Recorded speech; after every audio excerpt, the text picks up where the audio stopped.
Yangicha abu-boylarimiz xudo xohlasa bitta yangi fasonda. Internetda bitta video ko'rib qoldim, sizlar ham ko'ringlar. Bu yerda yo ustani, yo uyda egasining didsizdigi oqibatida uy mana shunaqa holatga kelgan.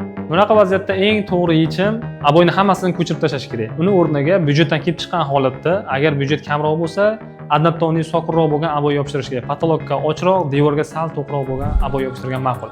Byudjet yetarli darajada bo'lsa, patolog gipsokarton emulsiya qilish kerak, devorlarni ham emulsiya qilish kerak. Bu yerda ham xuddi shunaqa patolog bilan devorni ranglarini ikki xil qilish kerak. Patologimiz oq yoki och bejli, devorimiz undan sal to'qroq rangda bo'lsa, xonamiz yana ham chiroyliroq chiqadi. Uyingiz mana shunaqa o'ta kulgili chiqmasligi uchun loyiha qildirib oling.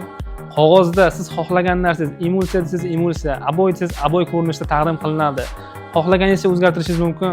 Sen devorni buzib qaytadan o'zgartirgandan ko'ra bu sizga ancha arzonga tushadi. Erinmasdan loyiha qildirib olish kerak. Bepul konsultatsiya olish uchun hoziroq bizga murojaat qiling.